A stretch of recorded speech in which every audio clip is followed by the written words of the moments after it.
Live from Jacksonville, Florida, this is Hemingway's Parlay.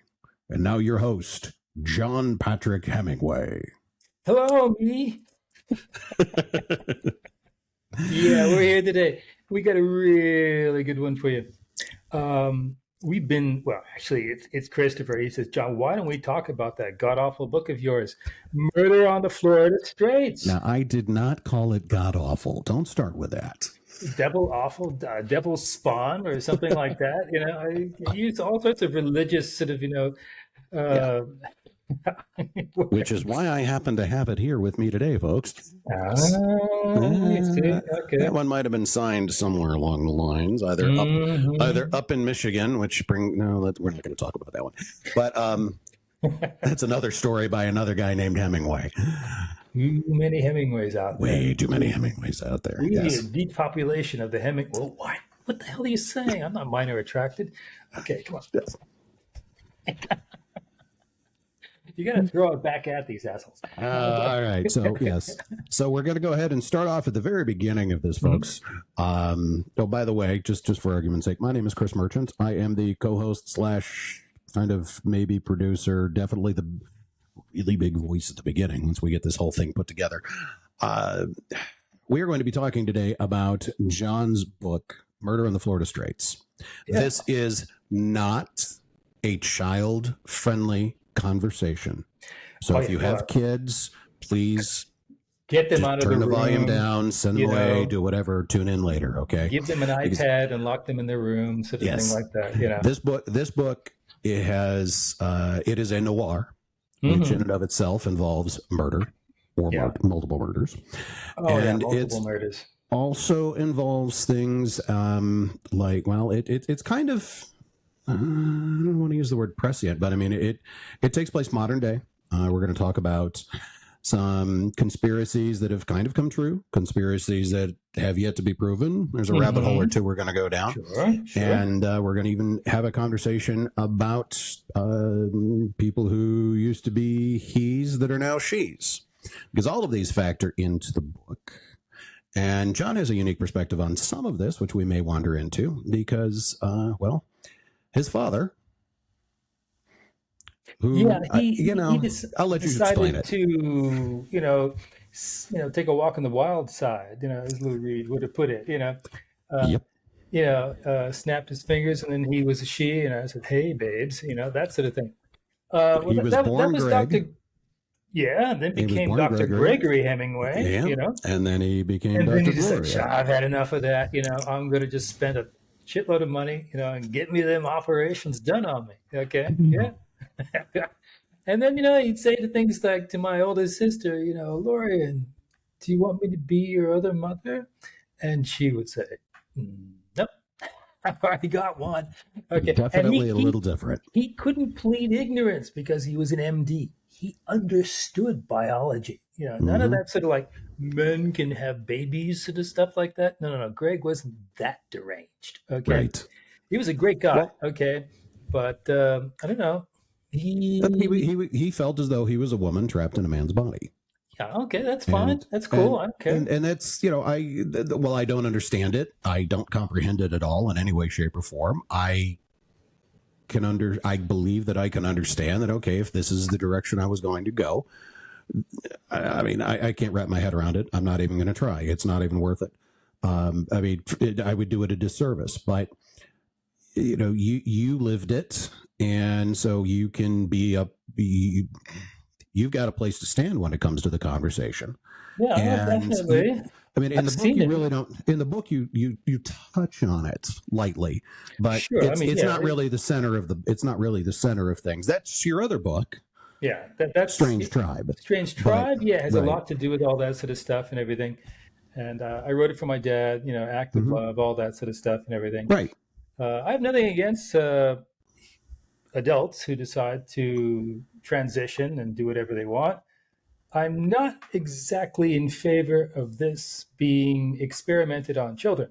No, that is where I draw a line. Logic dictates that if we don't let them drive cars, if we don't let them, well, purchase firearms, we don't let them enlist, we don't let them vote, we don't let them this, we don't let them that, then they really shouldn't be able to make the No, decision to no, go no, from no, A to no, no, B. no. But that's, there are still people out there that are doing it, and I don't understand it. It doesn't make any sense to me. Yeah, it's Yeah. it's weird. But the characters in this book that are of the transgendered sort are actually supporting roles. They're supporting roles. The gentleman who is the primary character, the main character, the protagonist, is a Dr. Eddie Diaz. Yeah, he's a Cuban doctor. Yeah. He's a Cuban doctor who gets on a surfboard. A windsurfer. A windsurfer. Yeah. And he heads north. Ooh, yeah, more or less. But the problem there, is that the Gulf Stream is continuously moving north like that. Right. So he's been doing it for quite a while, and usually he goes out there with kind of a watch. Also has this sort of a compass on it, so he can see where the hell he's going, if he's drifting too much, that sort of stuff. Anyway, no, he is someone who decided to. I mean, he had a great job. Okay, he lived in a fantastic house on the beach. Okay, his parents, his father or his grandfather, I think, actually fought with the Castro brothers, during the revolution, and so this house became kind of a family. Back in that day, they weren't selling houses at all. Okay, they were just like given to you by the government, sort of thing. And he had one on the beach in a country that, while it was an island, I mean, having a house on the beach, a house of that size, and he gave it up. Yeah, and the weird thing about that is that he was in a position where he could easily, if he wanted to, anytime go to the United States. Okay. He had a job, he had a good position, he had money. It's not a problem for someone of that class. It never was. Okay. But what he was interested in doing was testing himself, seeing just how far he could go, Right. Not necessarily, he wasn't necessarily, intent on leaving his family, his job, everything, but that is what had happened. He made it to the other side, ending up in Garden Key, because at a certain point, he realized he'd gone over the halfway point, and he said, well, why not? The sea is calm. Let's try it. Let's see where we can go. So he lands on Garden Key. He wakes up staring at a Border Patrol agent. That's right. And which is kind of understandable. He wakes up staring at a Border Patrol agent. They wind up taking him to Key West. Yeah. And he kind of becomes famous in not just Florida, but in the Cuban community all throughout the United States. For sure. And he winds up becoming, I'm not going to call it the mentee, and I'm not going to call it the protege, because he was already a doctor in his own right, of a doctor from Miami. Basically, this is his name was Ryan Arujo, and he was a Spanish American MD. And the book starts out with him because he has this premonition that something is going to happen. It's something he can't even explain what it is, but he knows that he has to be in a certain place at a certain time for this to happen. And that's exactly what he did. He decided that he was going to go to a place where he could see the Gulf Stream, not the Gulf Stream, the stream, and the current there. Right.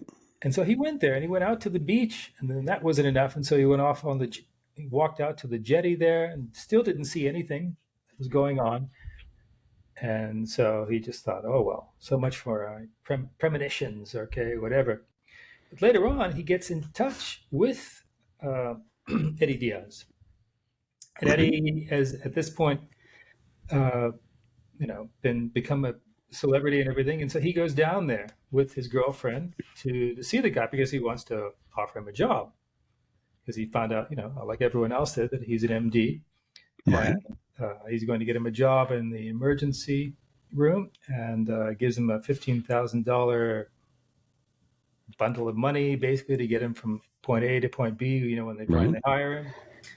And buys him a suit, because he was just still wearing, the bathing suit that he came over on, and some stupid T-shirts like, I'm not gay, but hey, $20 is $20. All of the fun stuff you can find in Key West. Yeah. That's Yeah, what it's at. And so, Arujo is probably thinking, well, he can't go around wearing shirts like this. I mean, he is an MD. Okay, we need to right. set him up to look as a gentleman. Okay, a So young, he gives him some money, takes him to. I remember he took him to Sloppy Joe's, one of my favorite places on the island. yeah, he partied with Yep. this girl that was also with him, another nurse by the name of Sophia, and I think she Mm-hmm. was also from Colombia. Yeah, and from pretty good family. She speaks English too. And just about everyone in this story is English, Spanish. They're all bilingual for the most Mm-hmm. part. Miami is, for that matter. And that's how the story starts. Okay, but things happen, and what happens is that Arujo goes out for a smoke. Something like 3 in the morning or something like Right. that, while Eddie and Sophia, still go at it. Okay, and then they find out in the morning. The police knock on the door. Okay, what happened? He says, well, "Were you here with this man? That like showed him a picture and everything else." And I said, "Yeah, what happened to him? He was killed." You know, and Well, they're it like, is called murder on the Florida Straits. "That's right." Starts out with that. Okay, It's got starts to with be there. in the first Yes. 20 pages. We have our first, killing. Mm-hmm. Okay, all right. But the thing is, who is killing this guy? And they don't know. And so Eddie is really upset about this. Okay, because it was this guy helped him out, Mm-hmm. set him up, and everything. Even though he died, he still got the job. At Jackson Memorial. Right.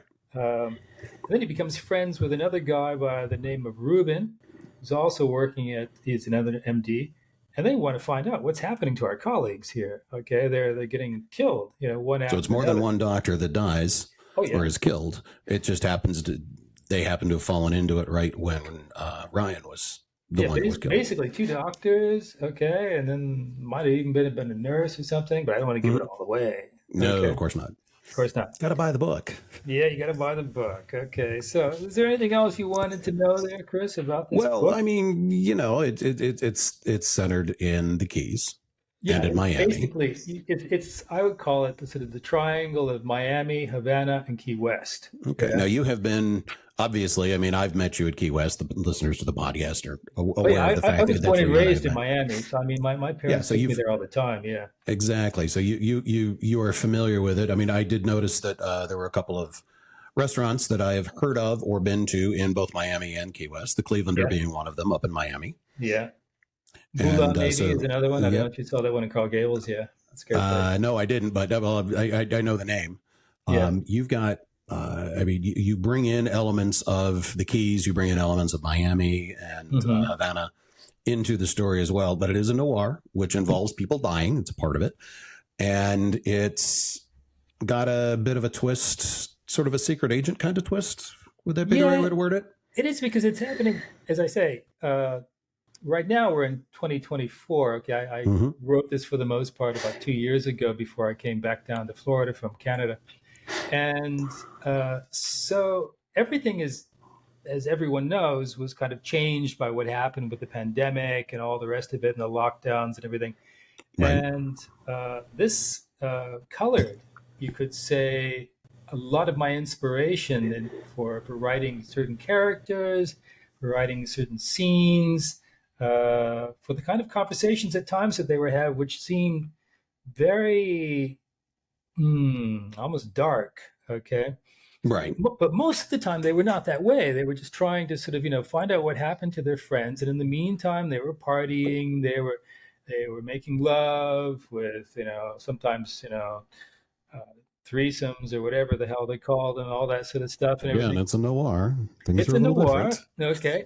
I mean, they had stuff like they were buying guns, going out to target practice in the middle of the Everglades on the Tamiami Trail at night. I mean, I know what the Tamiami Trail is, having driven out there with my dad plenty of times. And it's kind of crazy. And Mm-hmm. there's some good scenes inside there. Well, And you're out in the country in the middle of no place. Things happen. that's Florida. Florida Yes. is unique. What can I Yes, it say? is. So now you've got a couple of characters that wander in and out of this that you based on real people. Okay. For one, yeah, the what I was calling in the beginning trannies, although I didn't know that that was a trigger word. Yeah, God help me. they're referred to by a couple of different names now, Yeah, okay. but There were two of them. One of them was Mrs. Kruger. Yeah, mhm, okay. And she was what I called a tranny American oligarch. Okay.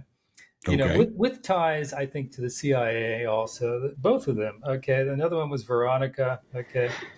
And yeah, and they had ties with other sort of characters. For instance, Manuel, who was a Cuban American banker. Okay. And who also knew a Russian by the name of Vasily. Okay. There were all these sort of connections there. Okay. And strange things were going on. and these are Okay. people who you have run across in real life, but you've changed names Yeah, in so that way, some yeah, cases, absolutely, they yeah, are patterned on people that I have known, okay, hmm or have met. Plenty of Cubans, lots of other people. I mean, Miami is the kind of place which attracts different people. from I all could walks of say, life, yeah, yeah. it's a wild town. Anything goes. So one of your characters that winds up in there a little later, Hmm. he is a Oh, you mean Luciano? Luciano Volpe. Luciano. Yes, he's the son of He's the some good son. guys who becomes a bad guy. Sure, he's the son of an Italian judge, okay, giudice, okay, Right. who, with his team of other judges and carabinieris, uh, were fighting the mafia back in the day, and many of these people, even generals and the carabinieri and everything, were killed in road bombs. Okay, and especially this is taken inspired. Okay, by the deaths of two judges who were killed in a road bomb along with their family and stuff like that. And so I Mm-hmm. imagine this young person, okay, Luciano Volpe, who is then taken out of the country by the DEA and put under the protection of the witness protection program, The Marshals, along right? with the marshals. Okay, and he was sent to a place which is absolutely alien to him, which was Omaha, Nebraska. And he came from Taormina in Sicily, which is an absolutely gorgeous town, completely different. He doesn't speak any English at all. Okay, so the one thing that he has there is the memory of his father, who he adores, okay, Right. worships, okay, and he's decided, okay, I'm going to do really good at school, and he did, and he got into UCLA and a scholarship, and he, however, had a choice to make at one point because they weren't really sort of giving him anything else besides his tuition. He had to, but very little. Back in the day, it didn't cost that much, and he. Actually, no. These days, yes, it would cost something. Okay, he needed to make money. Okay. And Right. so he was always looking for another job. And he also wanted to get a car because that was how he was going to sort of, get girlfriends and things like that. I mean, we're in Los Angeles after all. Okay. Mm-hmm. And so a friend offered him this gig, sort of basically being there on an airplane, which would be transporting drugs from Baja California to California. And all he had to do, they said, "Do you know how to use this, AR automatic rifle?" And he lied, saying, "Yes, I was in the military or something like that." But he figured anyway. They just put the safety off, pull the trigger, and Right. yeah, he A didn't little have to more do. complicated than that. Yeah, okay. Yeah. But he figured money's money. Right. And Exactly. And if we can push pause for a second here. Yes, John is aware of the fact, those of you out there who are going to be sticklers, that AR does not actually mean automatic rifle. yes, that's true. He is aware. It can Yes. mean many different things. No Okay. worries there. Yes. AR stands for Armalite. Right. Yeah. Don't. No comments down in there. He's well aware of this. Okay. We're talking with an ex-marine, so I'm going to Former, be yes. corrected all the We're fucking talking time. about guns here. I mean, it's one of those things where it's a noir. People are going to know these things, and somebody's like, "Oh, it's not an automatic." No, it's not an automatic. No, but it's a semi-automatic. Yeah, it's in 7. So Yeah. yes, John is well aware of that. We're okay. So he winds up becoming a bad guy He does. through the through the cartels or something along those lines, and then becomes a hitman. Yeah, he does. And this is absolutely, in a sense, this is the conflict that we see in this character, because part of him is very much attached to the memory of his father and his mother and where he was born. Okay, and he even has a cross and a sort of a he's a Catholic. Okay, and he every time he does another sort of hit, another killing or whatever, he asks forgiveness from the patron saint of Taormina. Okay, Right, and this supposedly, absolves him of what he's doing, but at the same time, he knows that no, okay, and he doesn't know whether he will be saved or not, right, because of what he's doing. Okay, he's determined to get out of it, but he can't. And then he makes plans. Well, okay, I don't want to get into that deeply into the book, but right. a lot of these characters are not what you would think they would be, because There's life is complicated. the internal turmoil comes out I mean, for in the instance, book. there is one of the trannies or the transsexuals, okay, who is on one hand, not the nicest person in the world. On the other hand, she is someone who is very lonely, you Mm-hmm. know, and she's trying to find companionship, with certain people who despise her. Okay, but that is what happens. It's a complicated book. For instance, there was another character by the name of Jenny Alvarez, who's an ex-girlfriend of Luciano's, but she, in the past, might have been a lover of Mrs. Kruger's when Mrs. Kruger was a Mr. Kruger. These sort of things, come into it. So I wouldn't say that this is, well, It's a twisted tale. it's a twisted tale because It's these a are very twisted twisted tale. times. Yes, Okay. yes. I am a chronicler of this time, of this period, of this craziness that we're going through. Much Okay. like your grandfather was of his time. Exactly. Okay. The problem is, though, that a lot of people in publishing these days don't care about literature, don't love it, don't say to themselves when they read a book which is fantastic, chapeau. That's what I do. Mm-hmm. You've reached that point where you have moved someone. That is the highest point of literature. This is what I strive to. I'm not always getting there. Sometimes I write something in the morning. I say, this is crap. We got to get rid of this. We got to start over again. We all Okay. do that. That's it. This Yep. is our métier, as the French would say. Yes. And this is what this book is about. I mean, I'm trying to sort of entertain people at the same time. I'm trying to sort of say, perhaps we've gone a bit too far. And some people in this book do go too far because it is a noir. Yes. Yeah, with And that is the leggy thing to dames, remember. Mm-hmm. gin Leggy dames, joints, guns, you get guns, all kinds of different Everglades, things. anacondas, whatever. Okay. Bodies that And disappear, yes. bodies that disappear, uh, gun battles, you know. And one of Had them even uses a Walther PPK. yeah, A little bit of James Bond a mixed little in. bit of James. Trying hard to be. That was also, I would say, a nod to my father, who was an absolute total fan of James Bond. Every time and there was a movie that came out, he would take me to see them. Okay, maybe there was a double header. Okay, and I would Mm-hmm. have to sit through, both the films and everything else. They didn't have a rating system there. Everything. No, they didn't. Oh my They God! The didn't. That didn't come out 1960s until later. Yep. were wild and woolly. Yeah. Dad, who's Octopussy? Yeah, that's a totally different conversation. Well, as this book, I mean, I liked it as I'm rolling through it. I'm like, okay, I can see this. This is a commentary on today. It's obviously a noir where, there's got to be people dying. It's just, it's things like that. There's a little bit of a secret society or CIA or spy type thing that twists in there through it. And then the ending is definitely unexpected.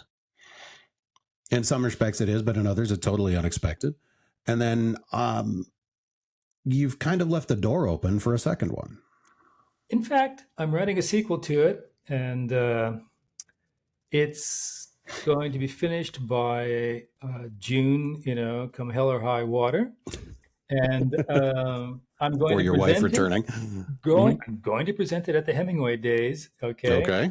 And you can tell us about the Hemingway Days, seeing as how you have a special role. It's a very minor role, but I am a member of the Ernest Hemingway Lookalike Society, and we get together twice a year.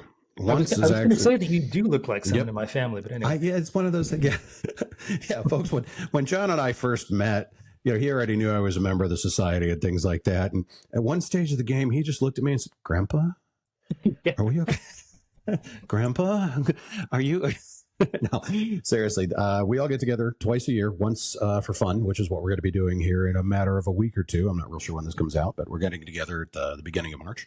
And then we get together at Hemingway Days, which is this year will be the 17th through the 21st in July, where we basically lay claim to the islands. The ongoing story, or the ongoing slogan, if you will, is "The beards are back." The beards are back. The beards are back. Yes, the bearded brethren have returned. We lay claim to Sloppy Joe's, who has been a phenomenal host for the past 40 plus years. Oh, they do a fantastic job. Absolutely fantastic. They have a couple of different hosts through the years, but as far as the physical host who's been doing it, Mark did a fantastic job, and for years and years, and now it's. Megan is going to kill me. We're going to leave it at Megan because I'm drawing a blank as to who her co-host is. But at any rate, it's a fantastic thing. And I apologize for all the noise in the background, folks. We've been having some technical difficulties today. That is my 8-year-old computer restarting. We're doing this on my iPad Brought today. to you by Bill Gates. Don't get me started. Just okay. Steve Jobs had his issues too. That's all I'm saying. But no, we're going to be getting together down in Key West in July for Hemingway Days. We raise money for for a scholarship fund. We've got enough in there to where we're putting, with what we raise and what we have in there, we put usually 10 or 15 people. Sometimes it's more. We have had as many as 20 people. How much did they auction this book off in one night? One of your signed copies went for $600, and then we had another one that was paired up with some booze, bottle of Blanton's to be specific, and a relatively priceless, because you signed it, your son signed it, as well as your cousin, a box of cigars. My son actually did the cover on this book. Yeah, he did. Yep. Yeah, he did. We raise a lot of money, and it's not just us who's raising money. There's a bunch of other charities that are out there, with, I don't want to say with their cup out, but I mean, it's a big fundraising event.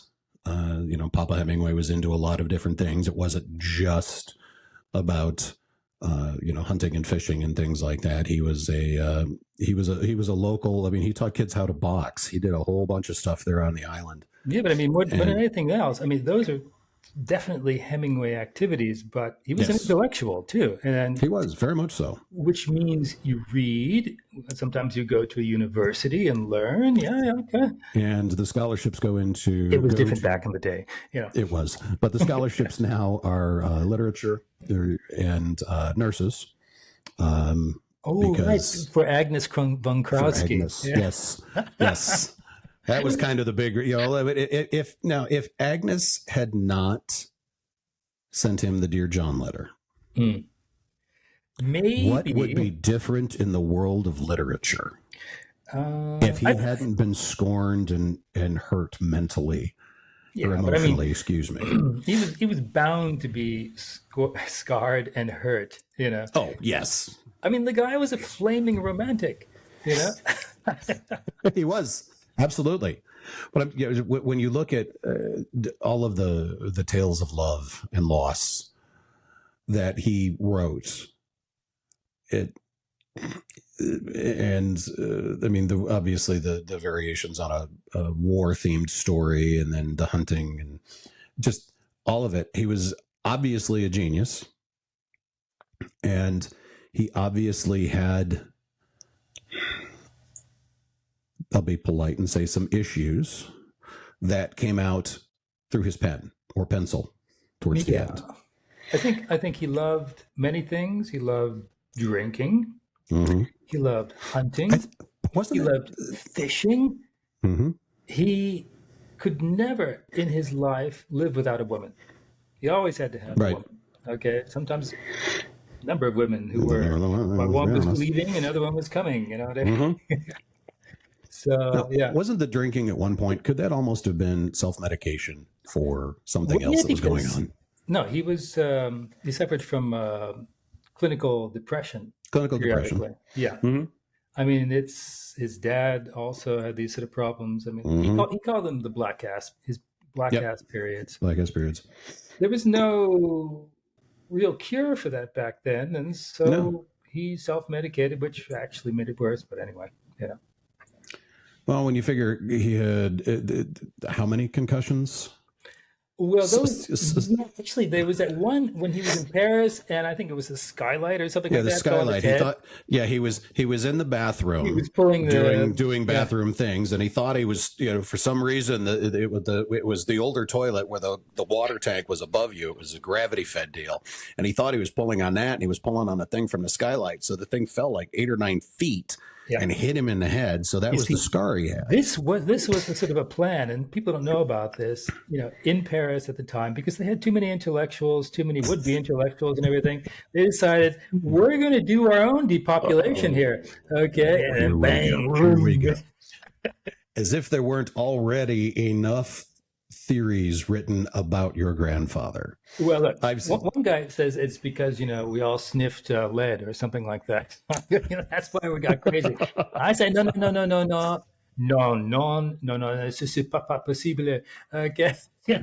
That thing was there for him, like a booby trap for writers. Well, I mean, let's be honest. I mean, the guy was over 6 foot. He was not a small man. He was not a weak man. The odds are really good. He did pull the scar thing you down. Got in your head? Did you do this to yourself? For no reason. That was from an incident involving a blonde in a bar. Okay. So there was that. But he was a fan of putting a twist at the end of things, and he was also into shall we say murder? Yeah, murder. I mean, the Killers, the short story that wound up becoming a movie. Well, one of many of his short stories wound up becoming a movie. But I mean, the Killers. I mean, they literally walked into a restaurant and said, "Hey, we're going to go kill this guy." Yeah. It's one of those things where you're kind of carrying on a family tradition. I'm sure that the next one is going to involve. Well, it's interesting. I mean, noir can be anything. I mean, it's literally it's all out there, and there's just so much that can inspire one these days. If you just stop reading mainstream media. It's like, you're going to take the red rabbit pill. Hole we weren't going to go down today. Mainstream media is the blue pill. Okay. Yeah. What you got to do, y'all, is start reading noirs, okay, by some of the good writers out there and everything. Yes. Okay. They'll cleanse your soul, So these books are on Amazon. Yeah. They're all on Amazon. All right. You have 3 of them out currently. You have Strange Tribe, which we've alluded to, which is basically it's a memoir of my dad. It's a memoir of your dad.